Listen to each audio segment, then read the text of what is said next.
The rain hammered against the window like fists demanding entry, but it was Christian's whisper that shattered the silence.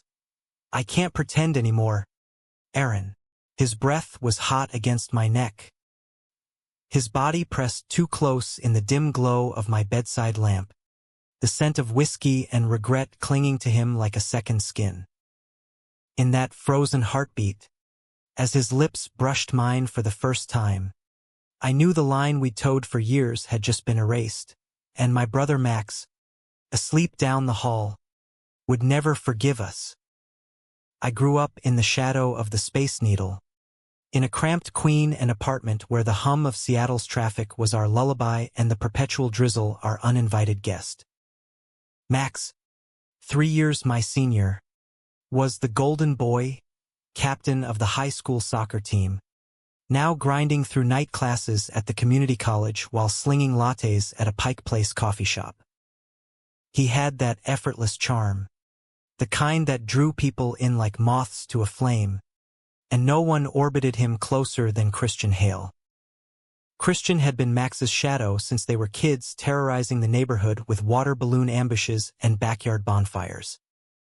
Tall, with that tousled mop of blonde curls that caught the rare Pacific Northwest sunlight like spun gold, Christian was the artist of our trio, always sketching in the margins of his notebooks, dreaming of galleries in New York while scraping by as a barista in Capitol Hill. He was straight edge on the surface, all easy laughs and flirty banter with the girls at parties. But there was a quiet intensity to him, a depth in his hazel eyes that made my stomach twist whenever he looked my way. Me, I was Aaron Riley, the awkward little brother tagging along, buried in graphic novels and coding apps on my laptop, dreaming of Silicon Valley escapes from this rainy purgatory. At 22, I was still figuring out the shape of my own desires, the ones that kept me up at night scrolling through anonymous forums, heart pounding at the sight of men who looked a little too much like him. Max never noticed. He was too busy being the big brother, the protector, the one who ruffled my hair and called me Squirt, even though I'd outgrown it years ago. Christian noticed, though. Or at least, that's what I told myself during those stolen glances across the dinner table, when his knee would brush mine under the formica and he'd flash that crooked smile, like he knew exactly the storm he was stirring inside me. It was a Friday in late October, the kind where the fog rolls in thick from Elliott Bay and the city lights blur into halos. Max had dragged us to a dive bar in Belltown for his buddy's birthday, some tech bro from his program turning 25 with more tattoos than sense.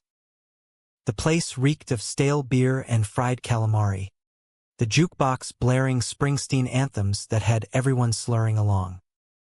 I nursed a single IPA, content to lean against the sticky wall and watch Max hold court, his arms slung around Christian's shoulders as they toasted to another year of bad decisions. "You coming, Aaron?" Max bellowed over the din, his face flushed from the third round of shots. "Live a little, man. It's not every day we celebrate mediocrity." Christian's eyes flicked to me, lingering just a second too long. "Let him be, Max.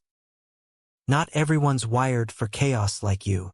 His voice was low, teasing, but there was an undercurrent that sent a shiver down my spine. He pushed off the bar, sauntering over with 2 fresh beers, handing me one without a word. Our fingers brushed, and I swear the room tilted.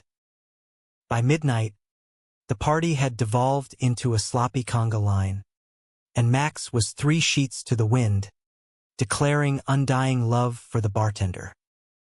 Christian, ever the responsible one, volunteered to crash at our place.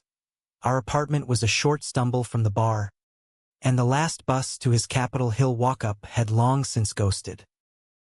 "No biggie," he said, clapping Max on the back. "I'll make sure this idiot doesn't puke on your couch again."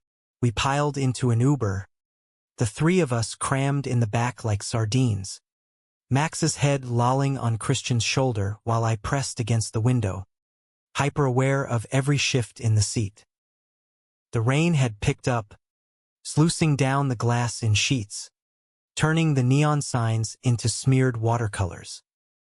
Christian's thigh was warm against mine, solid and unyielding, and I caught him watching me in the rearview mirror, his expression unreadable. Back home, the apartment was a war zone of takeout containers and Max's discarded cleats from last week's pickup game. He stumbled straight to the bathroom, retching like a champion, while Christian and I lingered in the kitchen, the fluorescent light buzzing overhead. "You okay?" I asked, handing him a glass of water, our hands steady this time, no accidents, no excuses. He took a long sip, his Adam's apple bobbing, then set the glass down with a deliberate clink. "Yeah.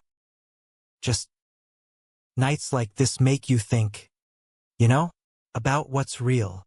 His gaze held mine, heavy with something I couldn't name. The air between us crackled, charged like the storm outside.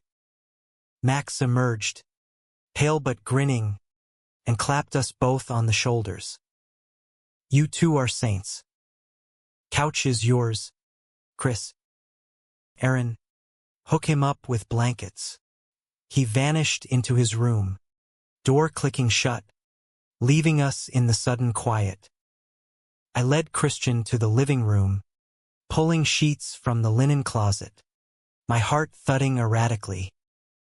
The couch was a sagging relic from our parents' divorce settlement, but it would do. He dropped his jacket on the armrest, revealing the taut lines of his shoulders under a faded Radiohead tee. "Thanks, man," he murmured, sinking down. "For everything." "No problem." I hesitated in the doorway, the hallway light casting long shadows. "Night, Aaron." His voice stopped me cold. When I turned, he was looking at me, not with the brotherly affection he reserved for Max, but with hunger. Raw, unguarded hunger. "You ever feel like you're drowning in plain sight?" The question hung there, unanswered, as I fled to my room, the door shutting softly behind me. But sleep was a traitor that night. The rain pounded relentlessly, and every creak of the floorboards had me straining to listen. Around 2 a.m., my door whispered open. I sat up, pulse racing, silhouetted against the streetlight filtering through the blinds. Christian stood there, shirtless, sweatpants slung low on his hips, his curls damp from the humidity. "Can't sleep," he said, voice rough. "Mind if I?" He didn't wait for an invitation, crossing the room in 3 strides and perching on the edge of my bed. The mattress dipped under his weight, pulling me closer. Close.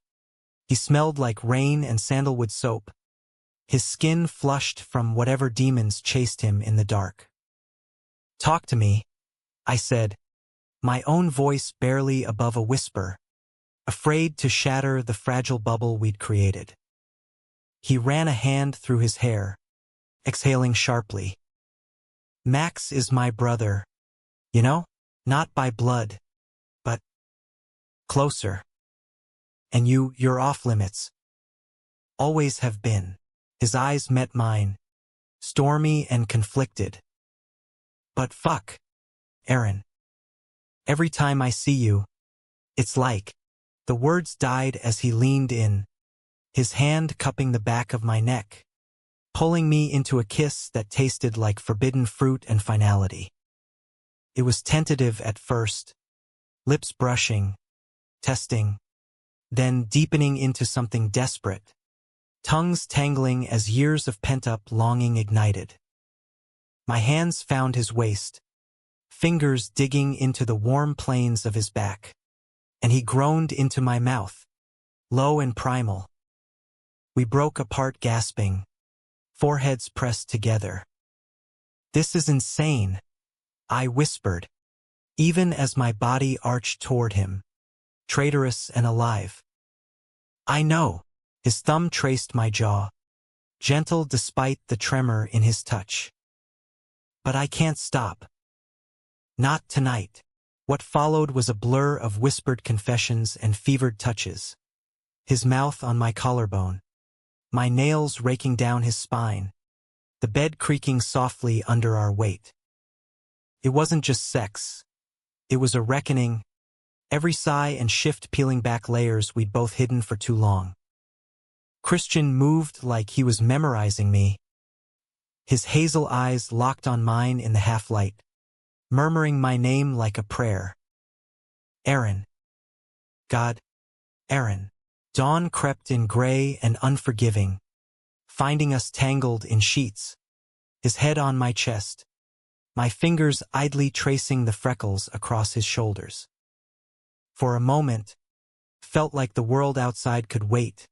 The rain, Max's oblivious snores, the inevitable fallout.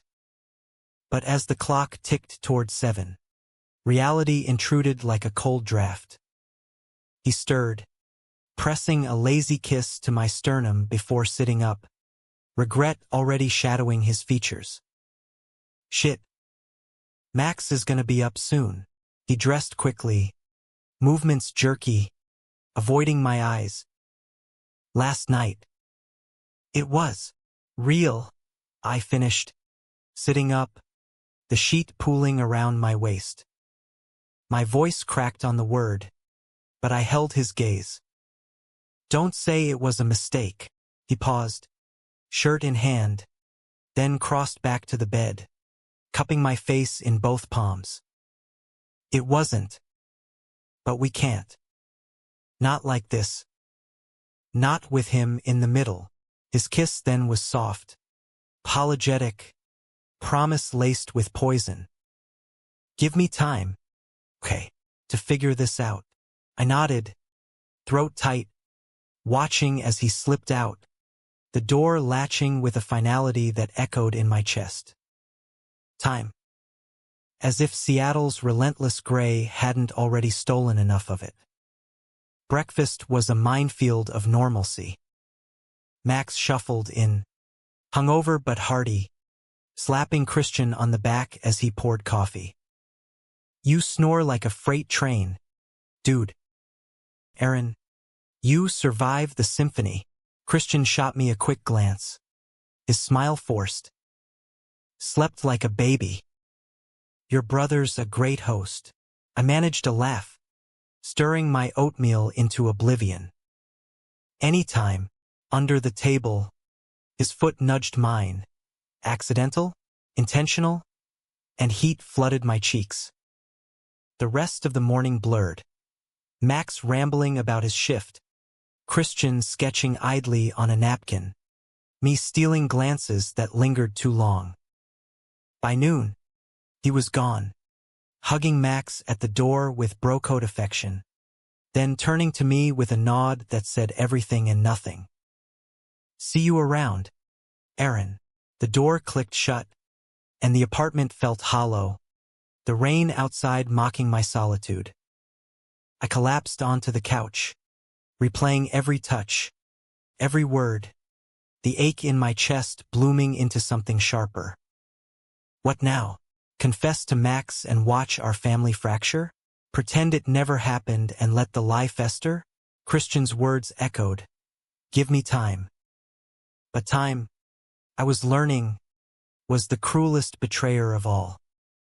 The next 2 weeks were a masterclass in torture, the kind that seeps into your bones and colors every mundane moment with electric dread. Seattle's autumn deepened, leaves turning to sodden mush underfoot, mirroring the rot I felt settling in my gut. Work at the indie bookstore in Fremont kept me buried in stacks of dog-eared paperbacks. Escapes into worlds where love didn't come with barbed wire, but even there, Christian haunted me. I'd catch myself staring at the romance shelf, fingers trailing spines of queer lit, wondering if he'd ever pick up a book like Call Me by Your Name and see himself in the aching prose. Max, oblivious as ever, ramped up the brotherly bonding. "Let's hit the trails this weekend," he'd say over microwave burritos, his enthusiasm a lifeline I clung to even as guilt gnawed at the edges. We hiked Discovery Park one crisp Saturday, the salt air whipping off the sound, pines whispering secrets overhead. Max jogged ahead, his laughter echoing, while I lagged, mind replaying the curve of Christian's hip under my palm. "You've been weird, squirt," Max said later, as we cracked open PBRs on a driftwood log, the Olympics hazy on the horizon. "Spill. Girl trouble? Or is it that coding gig eating your soul?" I forced a grin, clinking cans. "Just life, man. You know how it is." The lie tasted bitter, but the truth that I'd crossed the uncrossable line with his best friend would detonate everything.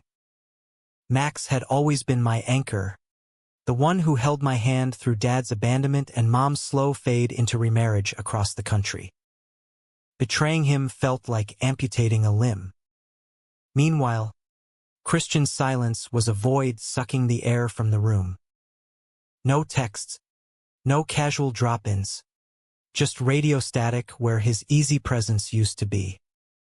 I scrolled his Instagram late at night, candid sketches of urban decay, captions cryptic as haiku, shadows on the wall, what they hide. Each post was a knife twist, fueling fantasies of storming his door, demanding answers. But fear kept me rooted. What if he'd regretted it? What if Max found out? Then, on a Tuesday that smelled like impending frost, the universe conspired.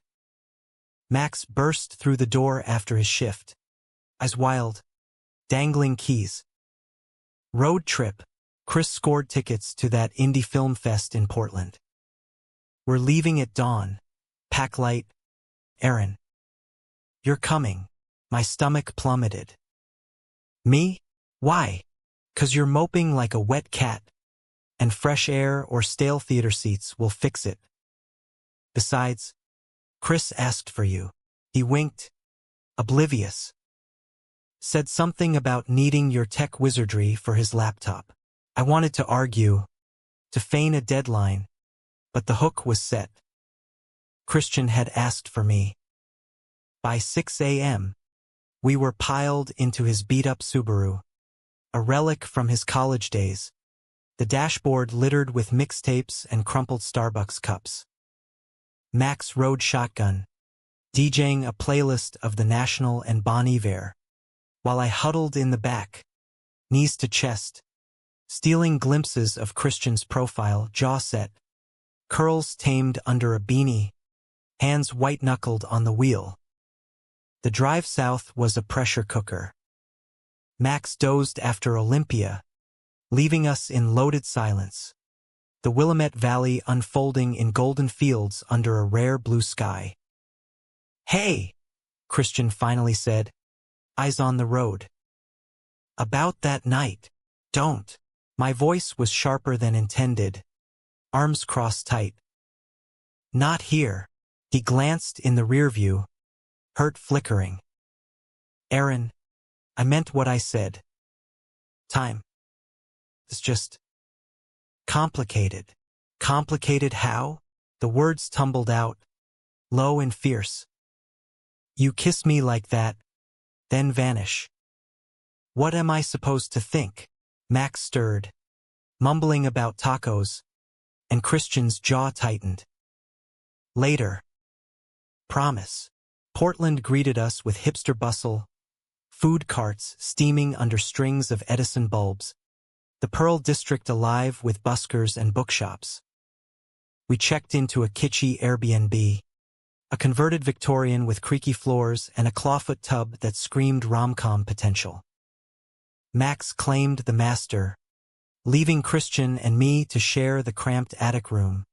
Twin beds shoved against slanted ceilings, a single lamp casting intimate pools of light. "Awkward," Max chuckled, tossing his duffel.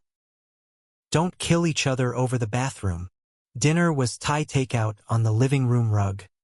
The three of us cross-legged, passing spring rolls and beers, laughing at Max's exaggerated retellings of bar fights. Christian's foot found mine under the coffee table, a deliberate press that sent sparks up my leg. I met his eyes, and there it was, the spark, the secret, alive and dangerous. The film fest was a marathon of indie darlings. Queer road trips, fractured families, loves that bloomed in the margins. We sat shoulder to shoulder in the velvet seats of the Hollywood Theater, Max munching popcorn, oblivious to the heat radiating between us. During a particularly tender scene, a stolen kiss in a rain-lashed car, Christian's hand slipped into mine, hidden in the dark. His palm was calloused from charcoal sketches, fingers intertwining with a quiet desperation that made my throat ache. Afterward, wandering the wet streets, neon reflecting in puddles, Max peeled off to chase a street taco truck. "Meet you back. Don't wait up," he called, vanishing into the crowd. We were alone, the city humming around us like a conspirator. Christian stopped under an awning, rain pattering on the tin roof above. "Aaron, I cut him off," stepping close, the scent of wet wool and him enveloping me. "Show me." No more words. His hesitation crumbled like ash. He backed me against the brick wall, mouth claiming mine with a ferocity that bruised, hands fisting my jacket as if I'd vanish. The kiss was all teeth and tongue, a reclamation, the world narrowing to the slide of his body against mine. When we broke for air, his forehead rested on mine, breaths mingling. I told Max I'm queer. Last week. He took it like a champ, hugged me, said he'd always known. Relief crashed through me, mingled with fresh fear. And us? He doesn't know. But he will. "I won't hide you." His voice broke. "I've been in love with you for years, Aaron. Watching from the sidelines, dying a little every time you dated those girls to fit in. That night, it broke me open. Tears stung my eyes, the confession a balm and a blade. I love you too. God, Christian, I have for so long." We stumbled back to the Airbnb, hands linked under the cover of night. Max's snores a distant rumble. In the attic, with moonlight slanting through the skylight, we explored each other slowly, reverently, kisses trailing down spines, whispers of futures we dared to imagine. His body was a map of constellations, freckles I connected with lips and tongue, and when he entered me, it was with a tenderness that shattered, our rhythms syncing like a shared heartbeat. "You're mine," he breathed against my ear, and I believed him, lost in the symphony of skin and sighs. Morning brought hangover brunches and Max's teasing. "You two look wrecked." Late night horror flick, but the undercurrent thrummed, private current binding us. The drive home was lighter, Christian's hand stealing back to squeeze mine when Max nodded off, playlist shifting to softer indie folk that felt like anthems. For a week, it was bliss, a secret summer in autumn's chill. Stolen mornings before Max's shifts, Christian slipping into my bed for lazy fucks and coffee-fueled talks about escaping to San Francisco, where we'd build lives unapologetic and intertwined. He sketched us, twin figures against the skyline, lines bold and unhesitating, and I coded an app prototype, dreaming of funding our exodus. But paradise has fault lines. Started with a text from Max. "Chris crashing tonight. Game on." My reply was casual, but dread coiled low. When Christian arrived, pizza boxes in hand, his eyes were shadowed, a tension in his shoulders I hadn't seen since that first night. We played FIFA on the PS5, Max whooping at every goal, but Christian's focus splintered, his avatar fumbling passes. "You good, man?"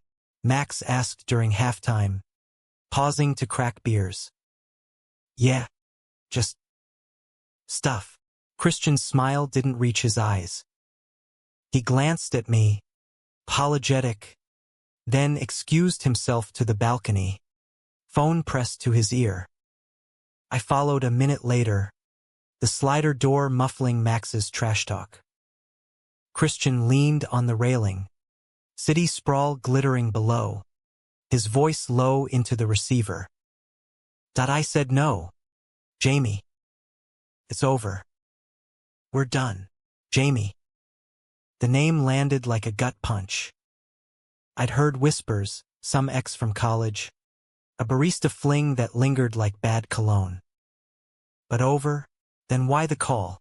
He hung up, spotting me, expression crumpling. "Aaron, it's nothing. Who's Jamie?" The words were ice, sharper than intended. His face paled. "An old complication. He won't let go." The door slid open. Max poked his head out. "You pussies hiding? Play's waiting." We rejoined, but the evening soured. Christian's touches absent, my laughs forced. When Max crashed early, claiming a migraine, the silence between us was a chasm. "Tell me the truth," I demanded, cornering him in the kitchen, the fridge humming like judgment. He sighed, rubbing his temples. "Jamie and I, we were on again, off again. Last year, after a bad breakup, we hooked up a few times. But it's ancient history. I ended it for good when I admitted you were queer." Skepticism laced my tone, the seed of doubt sprouting thorns. "No. When I realized it was you. Always you." He reached for me, but I stepped back, the air thick with unsaid accusations. "Prove it." My voice cracked, vulnerable beneath the armor. "Cut him off completely. Block him. Now." He pulled out his phone, fingers flying, then shoved it toward me. Jamie's number grayed out, vanished. "Done." "See." Relief warred with unease. But I nodded, pulling him into a fierce kiss that tasted of olive oil and olive branches. We made love on the couch that night, urgent and reclaiming, his body a vow against the shadows. But shadows have a way of lengthening. The next day, Max cornered me at breakfast, cereal bowl in hand. "Chris seems off. You notice anything?" My heart stuttered. "Nah. Probably work stress." He eyed me, spoon pausing midair. "You're both acting weird. If something's up, nothing's up." The lie burned, but I held his gaze, brother to brother. "Promise." Max shrugged, but doubt lingered in his eyes. And as Christian texted me a heart emoji from his shift, I wondered how long we could dance on this knife's edge before someone bled. November slunk in like a thief, stealing the last gasps of autumn color and leaving skeletal trees clawing at gunmetal skies. The high holidays loomed, Thanksgiving with Mom's awkward video calls from Spokane, Black Friday sales I dodged by volunteering at the shelter, but my world narrowed to the fragile triangle of us. Max's unwavering loyalty, Christian's stolen affections, and my own spiraling heart. We carved out pockets of stolen time, a quick handjob in the bookstore's back alley during his lunch break, his mouth hot and insistent, midnight drives to Alki Beach, where we'd park facing the black water, fogging the windows with whispers and wonder. "You're my anchor," he'd say, head on my lap as waves lapped the shore, his fingers tracing patterns on my thigh. "In this shitstorm of a life, you're the one thing that feels right." I'd believe him every time, because the alternative, doubt's cold grip, was unbearable. But Jamie's ghost lingered, a specter in late-night scrolls through deleted texts I'd begged to see, fragments of "I miss you" and "come back" that Christian swore were relics. "He's toxic," he'd insist, deleting threads with theatrical flair. "You think I'd risk us for that?" Yet risk was the currency of our love, each tender moment bought with lies to max. I hated it, the way I'd feign yawns to escape movie nights early, slipping into Christian's DMs for virtual foreplay, the guilt that soured family dinners, Max's easy chatter about his new crush at the coffee shop, a reminder of the normalcy I craved. "You should meet her, Erin," he'd say, oblivious. "Ellie's cool, total bookworm like you." I'd nod, forcing enthusiasm, while Christian's texts buzzed in my pocket. "Miss your laugh. Come over after?" And I'd go, every time, tumbling into his tiny studio apartment above a taqueria, where the air smelled of cumin and canvas, his bed a sanctuary of rumpled sheets and reckless abandon. One such night, mid-November, the rain had turned biblical, thunder rumbling like distant artillery. Max was pulling a double shift, leaving me the apartment's sole occupant. Christian arrived soaked, beanie dripping, carrying a bottle of cheap Merlot and a sketchpad under his arm. "Figured we'd class it up," he grinned, shaking out like a dog, water arcing across the linoleum. We drank from mismatched mugs, cross-legged on the floor, the wine loosening tongues and inhibitions. He flipped open the pad, revealing pages of us, my profile in profile, eyes distant, our hands intertwined in charcoal smudges. A fantastical cityscape where two figures leaped from rooftops, hand in hand. "For when we run," he said, voice soft. "San Francisco. Or Portland. Anywhere but here." The fantasy ignited something primal. I set my mug down, crawling across the space between us, straddling his lap with a boldness that surprised even me. "Then let's practice," I murmured, nipping his earlobe, feeling him harden beneath me. His hands roamed, bunching my shirt, lips finding the hollow of my throat. "Bossy tonight." "I like it." We moved to my room, shedding clothes like inhibitions, the storm outside a perfect cover for our moans. He took his time, worshipping tongue-circling nipples, fingers curling inside me until I begged, arching off the bed. When he finally thrust home, it was slow, deliberate, our eyes locked in a gaze that stripped us bare. "I love you," he gasped with each roll of hips, the words a litany against my skin. After, sated and sticky, we lay entwined, his heartbeat a steady drum under my cheek. "Tell me about Jamie," I said into the quiet, the wine's courage fading into vulnerability. He tensed, then sighed. "College. We met in art class. He was this brooding sculptor, all intensity and no follow-through. It was passionate, yeah, but ugly. Jealous rages, ghosting for weeks. I thought I loved him once, but it was just fear. Fear of being alone with who I am. And now, my fingers traced his tattoo, a small anchor on his ribcage, inked on a dare with Max. "Now, it's you. Only you." He kissed my temple, pulling me closer. I blocked him everywhere. Swear on my sketches. I wanted to believe, did believe, as sleep claimed us to the rain's lullaby. But dawn brought the crack in the facade, a frantic pounding at the door, yanking me from dreams. Max stood there, drenched despite his umbrella, face ashen, eyes wild. Aaron, fuck. Where's my phone? I left it, never mind. Chris. You seen him? My blood iced.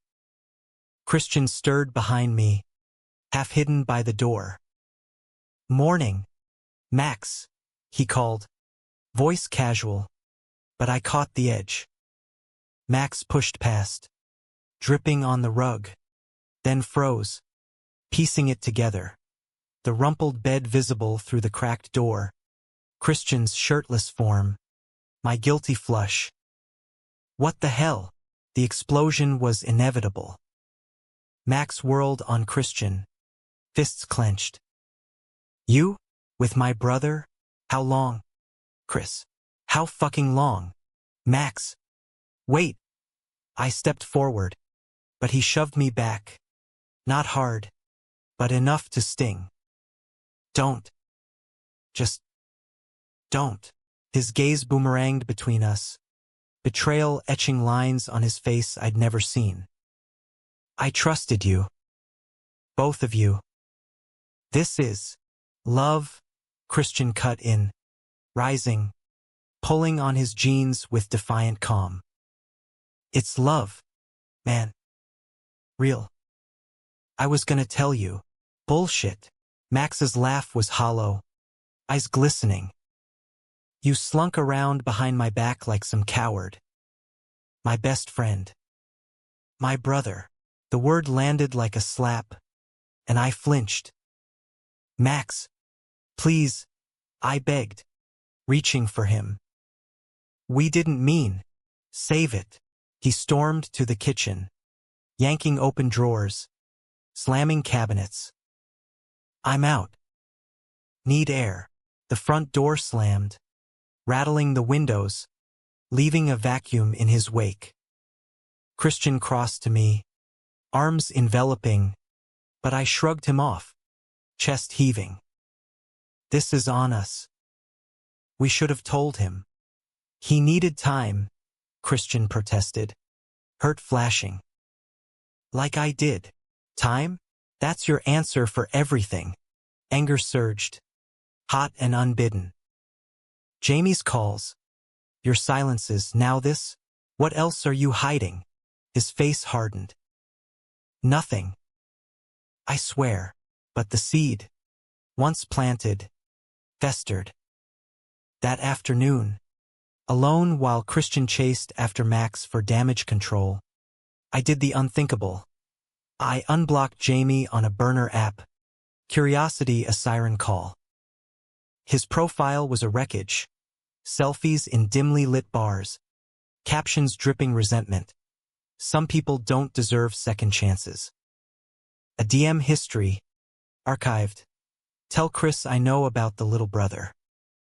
Pathetic. My hands shook, piecing the puzzle. How long had Jamie known? Been watching? The betrayal wasn't just Max's, it was a web, sticky and premeditated. When Christian returned, reeking of rain and failure, he's crashing at Ellie's. Won't talk. I confronted him, phone thrust forward. Explain this. He scanned the screen, color draining. Aaron, it's lies. Jamie's unhinged. He hacked my email months ago. Saw some drafts I wrote about you. I cut him off because of that. Drafts. My voice rose, incredulous. You wrote about me? While with him. It was nothing poetic shit. Anonymous. Desperation crept in. Please. Believe me. But the fracture had begun. Trust's fragile bridge buckling. Max's radio silence stretched days, his absence a gaping wound. Christian's texts turned pleading. Coffee? Let's fix this. I met him at our spot, the bookstore, but the warmth was gone, our touches tentative, shadowed by suspicion. "You're pulling away," he accused over lattes, foam clinging to his lip. "Can you blame me?" I whispered, glancing at shelves of happy endings we no longer mirrored. "Max hates me. And you? I don't know you anymore." His eyes welled, voice breaking. "I'm the same guy who fell for you under that rain. Fight for us, Aaron. Please." I wanted to. God, I did. But as winter's chill seeped through the cafe windows, I saw the truth. Love, unchecked, devours. The climax brewed that weekend. A forced reconciliation at a neutral ground, Max's favorite brewpub in Ballard, all exposed brick and craft IPAs. He arrived late, Ellie on his arm, her presence a buffer. Christian and I sat opposite, the booth a battlefield. Max's opener was steel. "Talk." "Now." Christian went first, voice steady. "I love him, Max. Have for years. Hiding it was killing me. Us. I'm sorry for the deceit. But I won't apologize for feeling." Max's jaw worked, eyes on me. "And you, my little brother," lying to my face, tears burned. "I was scared of losing you. But I love him too. It's real." Ellie squeezed Max's hand, her whisper inaudible but calming. He exhaled, long and ragged. "You too. Your family. This, it guts me. Feels like I failed you both." "No." Christian reached across, tentative. "You didn't. We did." A beat. Then Max nodded. "Once. The dam cracking. I need space. But I'm not done with either of you. Just no more secrets." Hugs followed, awkward and tear-streaked, the pub's hum swallowing our sobs. Ellie shot me a kind smile. He's tougher than he looks. And for a moment, the rift mended, fragile as new ice. But betrayal's echo lingers. That night, alone, another text from Jamie pinged my phone. Untraceable, venomous. He'll break you like he broke me. Ask about the ring. Ring? My call to Christian went to voicemail, heart hammering. When he finally rang back, breathless from a gallery opening, I demanded, "What's the ring?" "Chris." Silence. Then a sigh. "Engagement. Hypothetical. Jamie proposed last year, drunk and desperate." I said no, walked out. "It's nothing. Nothing." Hysteria edged my laugh. "You never mentioned it. Because it wasn't real, Aaron." "Stop." But I hung up, the pieces fracturing further. Was it all smoke? The love? The promises? Days blurred into a haze of avoidance. Work. Hike solo. Therapy apps for the anxiety clawing my chest. Max texted check-ins. Tentative bridges. Beer soon? Christian's voicemails piled. Talk to me. I love you. I loved him too. But love, I learned, demands truth's scalpel. The holidays descended like a fever dream, Seattle blanketed in festive lights that mocked the chill in my veins. Mom flew in for Thanksgiving, her new husband's cologne clashing with the turkey's aroma. Video calls to distant relatives a parade of forced cheer. Max played host. Ellie integrated seamlessly, her laughter a bomb. But Christian's absence was a phantom limb, invited but declined, citing family stuff with a tightness in his voice that set my teeth on edge. We crossed paths at the neighborhood tree lighting, Fremont streets alive with carolers and cocoa stands, the air crisp with pine and possibility. He spotted me first, weaving through the crowd, curls dusted with flurries. Aaron, one word, and the dam threatened to burst. I nodded, numb. Hey, his hand brushed mine. A plea. Can we? Not here.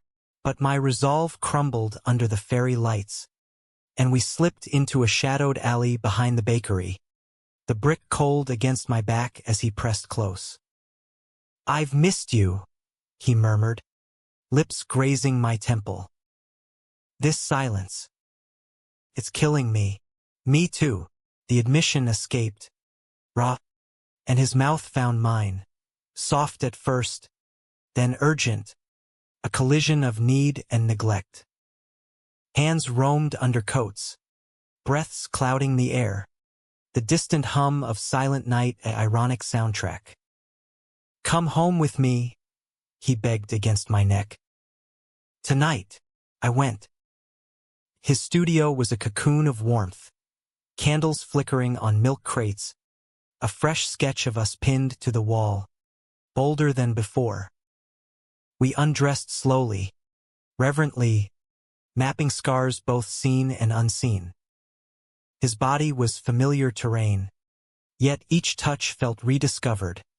Fingers lingering on the dip of my waist, tongue tracing the line of my jaw. When we came together, it was with a slowness that bordered on worship. His eyes never leaving mine, whispering litanies of forever and sorry. Lying spent, his head on my chest. He confessed in the quiet, Jamie's gone for good. Restraining order, turns out he showed up at the gallery. Drunk, causing a scene. Police escorted him out. It's over. Relief flooded, mingled with shame for doubting. Why didn't you tell me? Pride. Fear you'd think I was weak. His fingers intertwined with mine. But no more hiding. I told Max everything. The Jamie mess, the proposal farce. He punched me, actually, then hugged me. Said we're idiots, but family. Tears pricked. He did, yeah. And he wants us to talk. For real. No bullshit. The thaw began there. Tentative texts evolving to coffee dates. Max joining for awkward threesomes at diners where we'd hash out boundaries over hash browns. No more sneaking, he'd insist, pointing a fry like a gavel. And Chris, if you hurt him, I'll bury you in the sound. Christian's laugh was genuine, hand squeezing mine under the table. Noted, Captain. Winter deepened. And so did we, holiday markets hand in hand. Ice skating at the center where I'd cling to his waist. Laughter bubbling free. New Year's Eve on his balcony. Fireworks blooming over the bay as we kissed at midnight. Resolutions unspoken but shared. Jamie's shadow faded. Replaced by plans. A joint art tech exhibit. My app pitching to investors. Whispers of co-leasing a Fremont loft come spring. But euphoria is fragile, and betrayal's blade cuts deepest from within. Is shattered on Valentine's, a day of crimson hearts and saccharine radio tunes. Christian had planned a surprise. Dinner at Canlis, the cliffside icon with views that stole breaths. Reservations I'd teased him about affording on barista wages. Investor hookup, he'd winked. Mysterious. The restaurant was a dream. White linens, city lights twinkling like fallen stars. Sommelier pouring Cabernet that warmed from within. He was radiant in a button-down that hugged his shoulders. Curls tamed, eyes sparkling as he raised his glass. To us. To breaking cycles. To us. Our feet tangled under the table. Conversation flowing. His latest commission for a queer zine. My app's beta buzz. Dessert arrived. Molten chocolate decadence. And with it, a small velvet box. My heart seized. Chris, open it. His smile was nervous, fingers drumming. Inside, not a ring, thank God, but a key brass, etched with an address. Our place, he said, voice thick. Found it last week. 2-bedroom in Wallingford. Exposed brick. Skylights for sketching. Yours if you want. Joy crashed. Tears blurring. Yes. God. Yes. We left arm in arm. The night alive with promise. Tumbling into his studio for celebratory sex that was playful, profound. Laughter mingling with gasps. Bodies slick and sure. Future's ours, he panted, collapsing beside me. But dawn brought the serpent. Max called at 7 a.m., voice edged with panic. Aaron, get to the station. Now. It's Chris. The police precinct was a sterile hell. Flickering fluorescence. Coffee that tasted of regret. Max paced the lobby, Ellie murmuring comforts, his face a mask of fury and fear. Jamie's back. Broke into Chris's place last night. Trashed it. Left a note. Cops picked him up. But Chris. He's shook. Guilt lanced me. Where is he? Interrogation room. Talking details. Max gripped my shoulder. Eyes searching. He didn't call you. Said he didn't want to ruin the night. The door opened then. Christian emerging. Rumpled and hollow-eyed. A bruise blooming on his cheek. He spotted me, crumpling, and I caught him as he sagged, arms wrapping tight. I'm sorry, he whispered into my neck. Didn't want to drag you into his mess. Idiot. I held him fiercer. Max's hand on his back, a bridge rebuilt. We're in it together. The aftermath was a whirlwind. Statements. Restraining order upgrades. Therapy referrals. Jamie confessed to stalking, hacking emails, tailing us to Portland. The Valentine's investor a lie to cover nerves. He wanted to scare me off you, Christian admitted over late-night tea. Bandaged and brittle. Said you'd never forgive the baggage. But I have. I cupped his face, thumb brushing the bruise. We all have. Max too, he's filing a civil suit. Make him pay for damages. Christian's laugh was watery. Your brother's a force. Spring teased with crocuses pushing through cracks. And so did healing. Max and Ellie moved in together, our trio evolving into overlapping circles. Game nights with board games and brutal honesty. Hikes where we'd air grievances like dirty laundry. Christian's art bloomed. A series on fractured loves sold at a Capitol Hill gallery. Me by his side. App demo in hand. Yet the betrayal scar itched. One rainy April evening.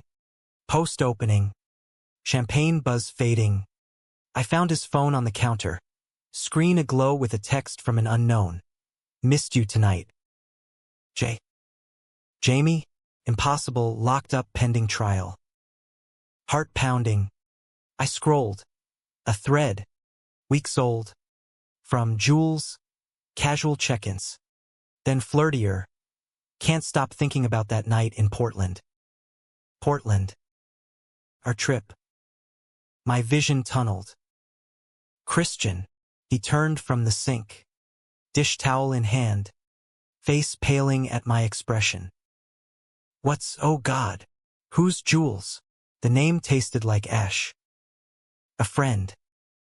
From art school. Harmless. But his eyes darted. Guilt's tell. Harmless? While you were figuring things out with me. Rage boiled. Hot and righteous. You swore no more secrets. It's not. He reached. But I recoiled. Jules is nothing. A distraction when you ghosted me after Max found out. Distraction? The word exploded.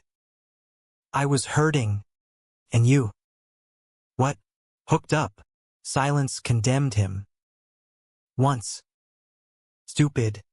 Drunk. It meant nothing. Everything means something.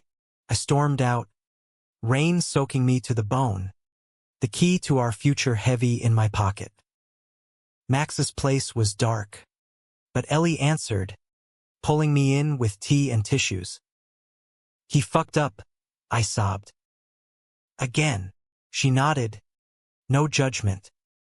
Talk to him. Or don't. But decide for you. Days stretched. No contact, a self-imposed exile.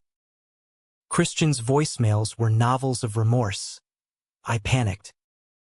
You're my everything. Please. Max mediated. A reluctant referee. He's a mess. Squirt. But so are you. Fix or fold. I chose confrontation. Meeting at our beach. Waves crashing like accusations. He waited on the sand. Sketchpad abandoned. Eyes red-rimmed. Aaron. Truth. All of it. I stood rigid. Arms crossed against the wind. He spilled. The hookup. Regret immediate. Jules blocked post-Valentine's. Fear. Again. Of losing you. So I sabotaged. Tears tracked his cheeks. I'm broken, Aaron. But I want to fix it, for us. The humanity in his confession pierced. Not monster, but man. Flawed as me. I can't keep waiting for the next shoe, I said, voice steady. Love me right, or let me go. He nodded, broken open. I choose right. Summer unfurled in Seattle's rare glory. Sun-dappled evergreens. Ferries cutting blue waters. The city shedding its gray shroud like a skin. Our reconciliation was no fairy tale, but a deliberate rebuild. Couples counseling in a sunlit office overlooking Green Lake, where a soft-spoken therapist unpacked our traumas. Christian's closeted youth in a conservative suburb. My fear of abandonment echoing Dad's flight.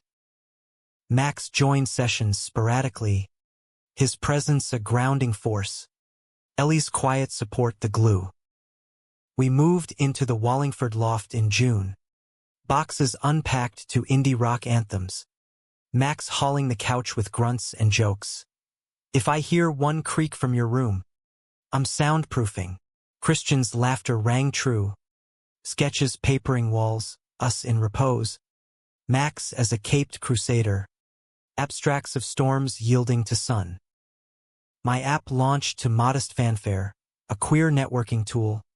Safe spaces digitized and Christian's exhibit toured. Landing in San Francisco's Castro district. We road tripped down I-5. Windows down. His hand on my thigh. Max texting check-ins. Don't elope without me.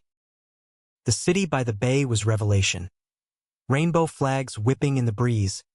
Cafes alive with unapologetic affection. We wandered Haight-Ashbury hand in hand. No glances. No whispers, just us. Woven into the tapestry. That night, in a Haight hotel with bay views, we made love to the foghorn's moan. His body a vow renewed. Slow and sacred. This is home, he murmured, tracing my ribs. Wherever you are, back in Seattle, life settled into rhythms. Morning runs along the locks, where salmon leaped like optimism. Gallery crawls in Pioneer Square, his arm around my waist. Lazy Sundays coding while he sketched, takeout cooling on the sill. Max proposed to Ellie at a Mariners game, hot dog in hand, and we cheered from the stands, brothers reunited in joy. Betrayal's ghost visited rarely, a therapy trigger, a nightmare where Jamie's face morphed into Christian's. But we faced it head-on. No shadows. Jamie's trial came and went. He pled guilty, sentenced to time and therapy, his absence a closed chapter. "You saved me," Christian said post-verdict. "Over rooftop IPAs, city lights are confetti." From him. From myself. We saved each other. I clinked glasses, the sound a benediction. Autumn circled back, leaves aflame, and with it, a quiet epiphany. One drizzly evening, post-shift, Christian waited on our stoop. A canvas under his arm, our most memorable scene. Two men under rainy stars, hands bridged, a city at their feet. "For the wall," he said, but his eyes held more. I unrolled it inside, breath catching at the dedication's scrawled bottom. "To Aaron, my brother in arms, my love eternal. No more nights alone." Tears fell, unashamed. "Marry me," the words tumbled, unplanned, but right. His grin split wide, curls wild. "Thought you'd never ask." The wedding was small Mac's best man, Ellie matron of honor, Mom tearful via Zoom, a backyard affair under string lights, vows exchanged to the patter of light rain.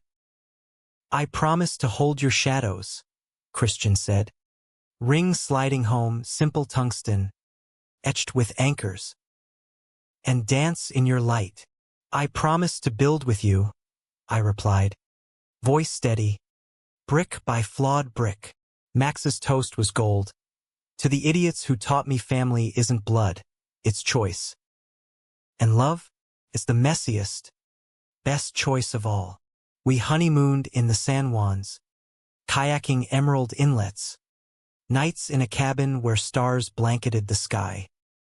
There, under a meteor shower, bodies entwined on a quilt spread, we dreamed aloud, kids maybe, adopted, a gallery studio hybrid, Max's inevitable nibblings. Years folded forward, the app scaled, funding a life of travels, New York openings, European sketches. Max and Ellie's twins arrived, chubby-cheeked whirlwinds we spoiled rotten. Christian's art graced billboards, mine coded safe havens for 1,000 hidden hearts. But the heart of it remained that first stormy night, the whisper, the kiss, the irrevocable change. We weren't perfect. Arguments flared over forgotten chores, creative droughts, the world's cruelties. Yet in the quiet aftermaths, apologies whispered over coffee, hands finding wastes, we chose again. Daily. One anniversary, back on Alki Beach, sunset painting the sound in fire, Christian pulled me close. "That night you changed everything." I smiled, wind tousling us both. Best mistake I never regretted, as waves whispered approvals. I knew, love isn't absence of storm, but sailing through, tattered, triumphant, true. In America's vast, varied heart, we'd carved our corner, humanistic and whole. No more staying the night, just coming home.